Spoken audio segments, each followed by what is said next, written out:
MTV built the 80s and 90s, but the channel kept a quiet list of things it would not show. Some videos were cut to pieces, some were pushed past midnight, and a few never made it to air at all. So today, we're counting down 13 songs that got banned by MTV for being too controversial. Number 13, Girls on Film by Duran Duran. On August 13, 1981, 5 young men from Birmingham turned up at Shepperton Studios outside London to shoot a video with the directing team of Kevin Godley and Lol Cream. MTV had been on the air for exactly 12 days, and nobody in that building was thinking about American cable television. The brief from the band's managers had been simple. Make something erotic, something a bit controversial, something that could play on the video screens going into nightclubs. Those screens weren't regulated. Godley and Cream took the instruction at its word and built a 6-minute night version around a fashion runway leading to a boxing ring, with models in various states of undress, wrestling in mud, sumo wrestling, and working their way through a list of situations the pair described as titillating. Duran Duran's own explanation was that the song is about the fashion industry chewing people up, and that the video was meant as an ironic take on exploitation. Godley later admitted that in America, the irony went straight past everybody, and all viewers saw was naked women. The band had assumed the clip would end up on club screens and pay channels, and they were not remotely embarrassed when it didn't. The BBC banned the full version outright. MTV would not run it as delivered either, and what eventually went into rotation was a drastically cut version with the nudity gone. That edit turned out to be one of the luckiest accidents in pop history. MTV had launched on August 1st with barely any videos to play, mostly concert footage and whatever it could get hold of. Duran Duran had expensive, stylish clips ready to go, and the channel put them in constant rotation. Within 2 years, the band were enormous in America, and almost nobody watching had any idea what they weren't seeing. 12. Body Language by Queen.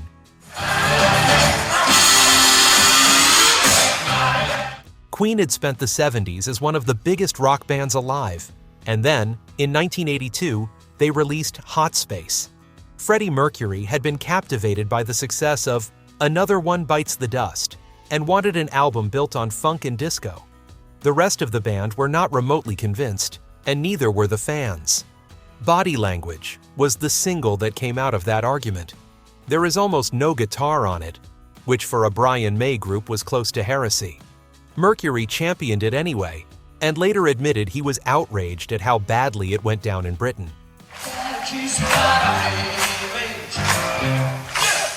Then came the video, directed by Mike Hodges. It was shot in a dimly lit steam room, with dancers in lycra and towels, skin and sweat everywhere, and Mercury moving among them in close quarters. Every member of Queen is fully clothed for the entire clip. That did not matter. MTV refused to broadcast it, objecting to the amount of exposed flesh and what the network read as homoerotic undertones. Guinness World Records lists it as the first music video ever banned by the channel, which is a strange piece of history for a band that had spent a decade being played on every rock station in the country.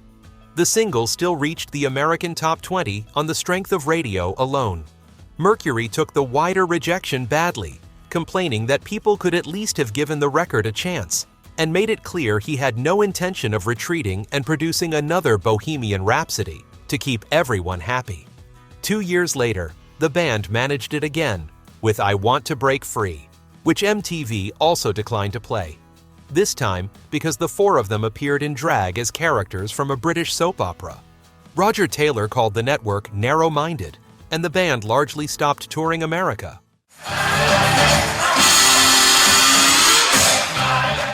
Number 11. Undercover of the Night by the Rolling Stones. By 1983, the Rolling Stones were 20 years into their career and no longer the most dangerous band in the room. Punk had come and gone. Mick Jagger, though, had been reading William Burroughs and thinking about what was happening in Argentina and Chile. And he wrote a song about political repression, disappearances, and state violence. For the video, he hired Julian Temple and shot in Mexico City. Jagger plays 2 roles, a man being hunted and the man doing the hunting for him. alongside actress Elpidia Carrillo. Keith Richards appears as the leader of an armed gang. There is a kidnapping, there are guns, and there is a moment where Jagger is shot in the head.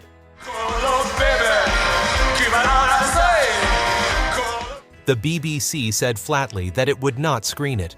Britain's Independent Broadcasting Authority was equally nervous. MTV refused to run it in the form it arrived, eventually airing a cut-down version, and only after 9 at night. Jagger and Temple went on the British music program The Tube in November 1983 to defend it, arguing that the violence was the point and that people were reacting to the politics rather than the gunfire. The program did screen the video afterwards, with the shot of Jagger being shot in the head removed. Critics at the time pointed out the obvious inconsistency. British television ran war films, westerns and detective series at peak hours with far worse in them. The suspicion was that the real problem was the suggestion that Western governments were propping up regimes in South America. The single still reached the American top 10, and the row did the Stones no harm at all, which was probably not lost on them.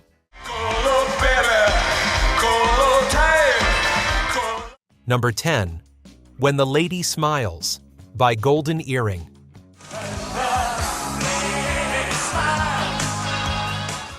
Golden Earring were a Dutch band, together since 1961, who had already given the world radar love. In 1982, Twilight Zone had put them back in the American top 10, largely because MTV loved the video. Their director, a young Dutchman named Dick Maas, had made that clip, and in 1984 they hired him again. What Maas delivered for When the Lady Smiles was a short film about obsession, and it included a sequence in which singer Barry Hay assaults a nun on a metro carriage, followed by scenes of the character being forcibly operated on. It is genuinely unpleasant, and it was meant to be. MTV would not touch it.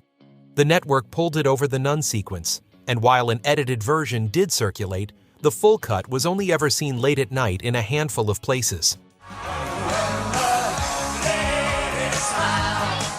The consequences were commercial and immediate, and they show exactly how much power the channel had by 1984. In the Netherlands, the song became Golden Earring's fifth number one. It reached number 3 in Canada.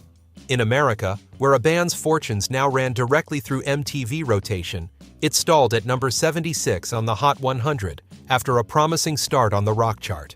The irony is that MTV had made them in the first place. 2 years earlier, the same director's video for Twilight Zone had carried that song into the American top 10. Maas himself went on to a substantial career as a film director. They remain the most successful Dutch band ever to chart in the United States, and after 1984 they largely gave up on the place and concentrated on Europe.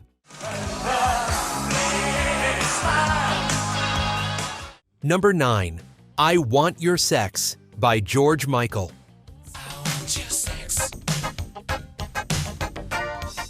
George Michael released this in May 1987, and it was his first real statement that Wham! Was over. He wanted to be taken seriously as a grown man making adult records, and he chose a title that guaranteed a fight. The timing could not have been worse.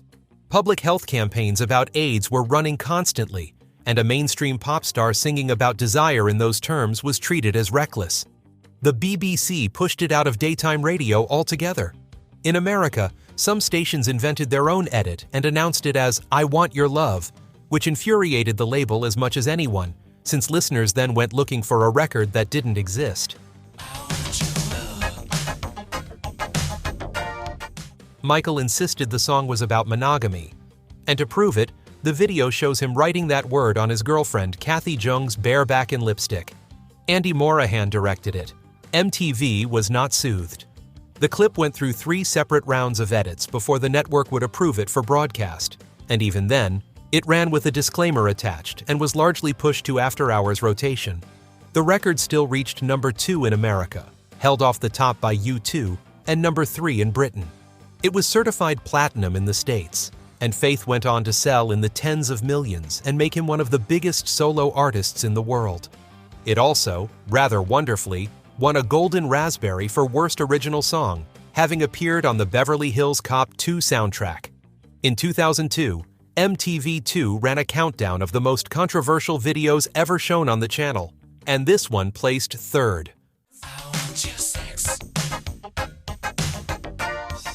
Number 8. This Note's for You by Neil Young. This note's for you. By 1988, almost every major artist had a sponsor. Bowie had recut a song for Pepsi. Whitney Houston had sung for Diet Coke. Eric Clapton, Steve Winwood, and Genesis had all appeared in Michelob commercials. Neil Young, who had never allowed his music into an advert, wrote a song about the whole business and borrowed its title from a beer slogan. Julian Temple directed the video, and it is a parody of those specific campaigns, complete with lookalikes and a moment where a Michael Jackson stand-in's hair catches fire. On July 6, 1988, MTV refused to play it, citing a policy against videos that mention real products.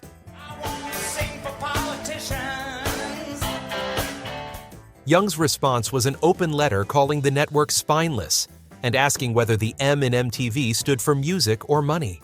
The argument became a story in itself. Critics pointed out that MTV happily ran videos soaked in beer and bad behavior, but not one that mocked advertisers. The network folded, first attempting to explain the decision as a trademark problem, and then abandoning that too. On August 21st, they premiered the video as part of a half-hour special about the whole controversy, which turned the ban into an event. Young was clear-eyed about why he accepted the trophy the following year rather than making a grand refusal. As he put it afterwards, "You cannot get money to make videos if MTV won't play them." And accepting the award meant he would get to make more. Then, on September 6, 1989, This Note's for You won Video of the Year at the MTV Video Music Awards, beating Michael Jackson and Madonna. Young accepted by satellite from the road, and the sound mysteriously dropped out partway through his speech. This note's for you. Number 7. If I Could Turn Back Time by Cher. The United States Navy thought this was a fine idea. Cher was a genuine star, an Oscar winner the year before, and MTV was where recruitable young people lived. So in the summer of 1989, the Navy allowed director Marty Callner to film aboard the USS Missouri, the battleship on which Japan had surrendered in 1945, with a couple of hundred sailors as an audience. Callner had told Cher to wear something outrageous. Bob Mackie designed it, and it was a fishnet body stocking under a black one-piece that left almost nothing covered. Storyboards had reportedly shown the outfit, but nobody in uniform seems to have registered what it meant until she walked out. Also in the video, playing bass, is her 12-year-old son, Elijah Blue.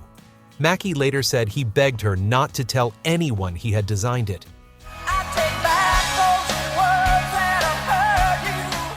The song reached number 3.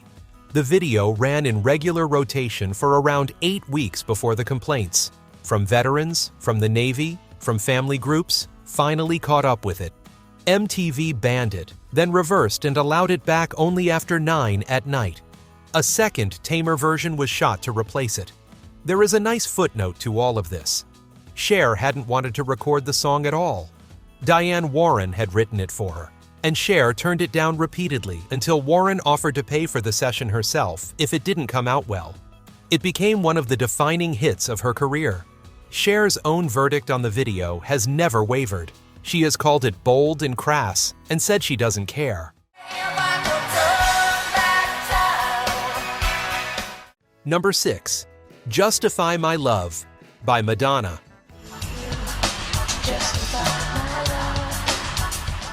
Lenny Kravitz built this one around a poem by Ingrid Chavez and decided it wasn't a song he could sing himself, so he handed it to Madonna. It came out on November 6, 1990, as the lead single from her first greatest hits collection, the Immaculate Collection. Jean-Baptiste Mondino shot the video in Paris in black and white, with Madonna's then-boyfriend Tony Ward as a nod to a 1963 French film. It takes place in a hotel corridor and a hotel room, with a shifting cast of men and women in various states of undress, and it hints at rather more than 1990 television was ready to acknowledge. Justify MTV had spent 7 years building its identity partly on Madonna.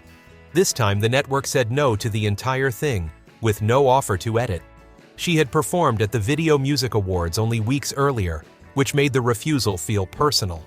On December 3rd, she appeared on ABC's Nightline, where the video was broadcast in full, and she debated censorship with host Forrest Sawyer. Her argument was about double standards. She asked why nobody objected to children watching a body being torn apart. But 2 consenting adults were a problem. Asked whether she stood to make more money from the ban than she would have from airplay, she said yes, and left it there. Warner then released it as a video single on VHS for under $10, which almost nobody had tried before. It sold over 1 million copies. The song went to number 1, and MTV eventually added it to the late-night schedule anyway. Number 5.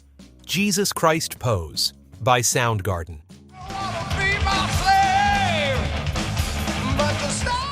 Chris Cornell wrote this one about celebrities, not religion. He had grown tired of seeing famous, beautiful people strike a particular pose with their arms outstretched and their heads back, presenting themselves as either divine or persecuted. He named Jane's Addiction's Perry Farrell as one inspiration and said he kept seeing models doing it in magazines, sometimes with a crown of thorns. The video, made for the first single from Badmotorfinger in 1991, is 6 minutes of desert landscape, blown-out color and hard flashes, filled with crosses the right way up and upside down. Among the figures on them is a woman. Kim Thayil later explained that the band had decided together that it should be a woman, and specifically a woman of color, rather than another white man on a cross. Cornell argued that women had been persecuted since before recorded history, so the image made more sense. There is not a single guitar visible in the whole thing. MTV banned it in 1991 and, by most accounts, has never shown it in full since. Thayil noted dryly that a 6-minute punk metal video with no instruments in it was never going to get much airplay anyway, and Cornell suggested the network was running its playlist like a commercial radio station.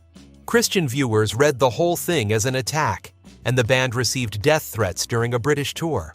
Badmotorfinger still became their commercial breakthrough, arriving in the same season as Nevermind in 10, and Soundgarden were finally inducted into the Rock and Roll Hall of Fame in 2025, 8 years after Cornell's death. Number 4. By the Time I Get to Arizona by Public Enemy.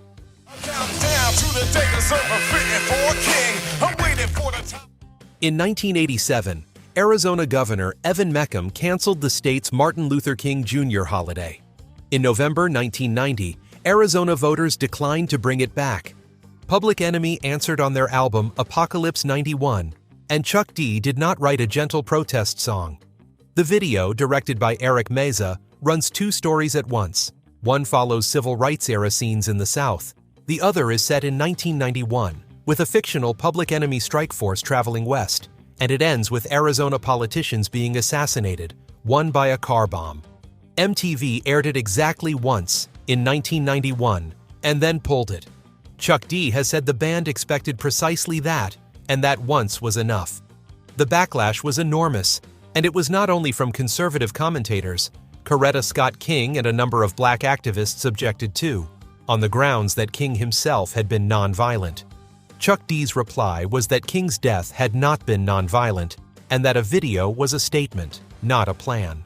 20,000 Nicky brothers in the corner of the cell block. The track itself opens with Sister Souljah announcing that Public Enemy are heading west, and it went out as the flip side of the Shut 'Em Down single in January 1992. The video row was picked over on Nightline, where one columnist said it was the exact opposite of what King had died for. What happened next is worth remembering. The NFL moved the 1993 Super Bowl out of Tempe. Conventions and tourists followed. Arizona was estimated to have lost hundreds of millions of dollars before voters reversed themselves in 1993, and the holiday was restored. In 1992, opening for U2 in Tempe, the group walked on, played this song, and walked off. Number 3. Prison Sex by Tool. When Tool signed to Zoo Records in 1992, guitarist Adam Jones traded money for control. He wanted final say over the videos, and the label agreed without much thought. Jones had been working in Hollywood on effects and set work for films including Terminator 2 and Jurassic Park, and he wanted to make short films rather than clips. The song, from the 1993 album Undertow, has lyrics by Maynard James Keenan dealing with childhood abuse, a subject he had spoken about in early interviews. Jones built the 1994 video entirely from stop-motion animation, with strange, spindly creatures in a bleak room, and told the story symbolically. There is no blood in it, and no nudity, and none of the band appear.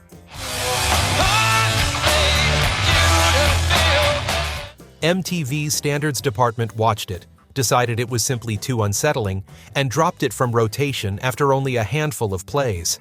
In Canada, Much Music devoted an episode of a discussion program to whether it should have been shown at all. The strange part is that the same network nominated the video for Best Special Effects at its own awards. Jones and his editor Ken Andrews had made something MTV admired enough to honor and refuse to broadcast in the same year. Being banned did Tool no harm whatsoever. Their previous clip, Sober, had already brought them a following, and the band leaned harder into the friction from there. A couple of years later, MTV would play the video for Stinkfist, but quietly retitle it Track Number 1 on screen, rather than say the word. It was early evidence for a band that would spend 3 decades doing the opposite of what the industry expected.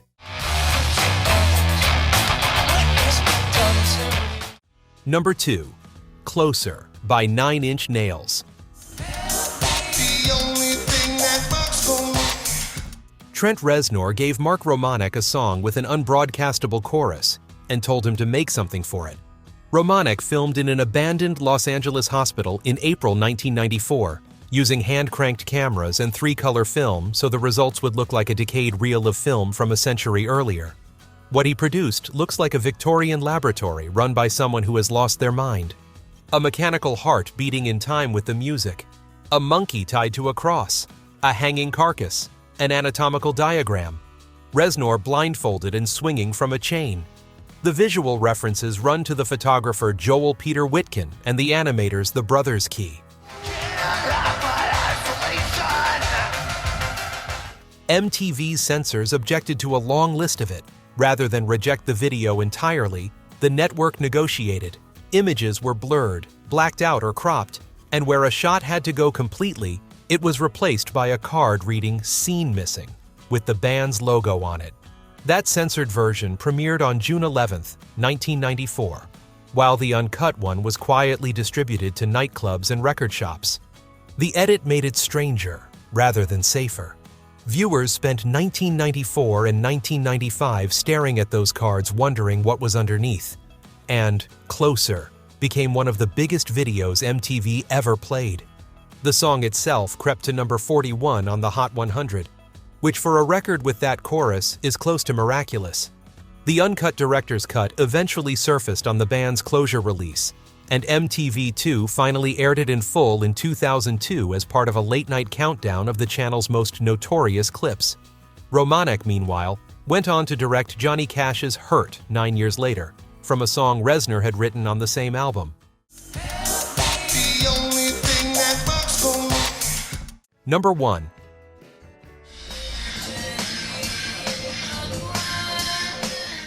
The title alone had already caused a national argument in Britain before anyone saw a frame of film.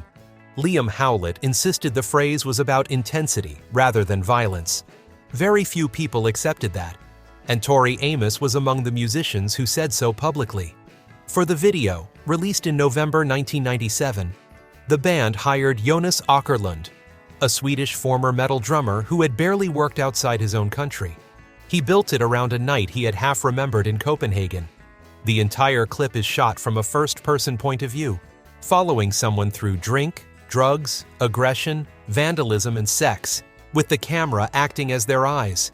In the final seconds, the character glances in a mirror and is revealed to be a woman.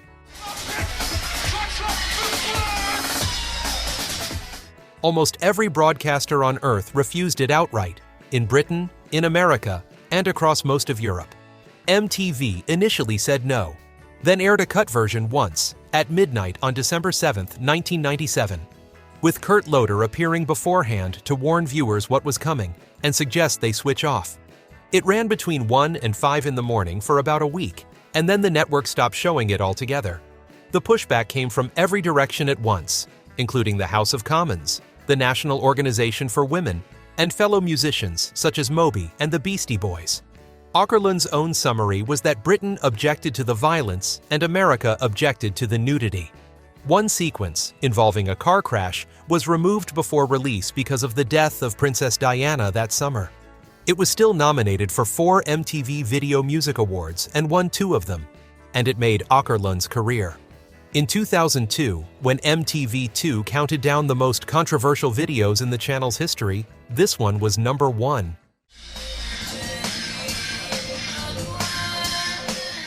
If any of these took you straight back to a night in front of the television, hit that like button and subscribe to the channel. We dig into the stories behind the music and the videos you grew up with every week, and we'd love to have you along. And tell us in the comments which band video you remember tracking down. Thanks for watching.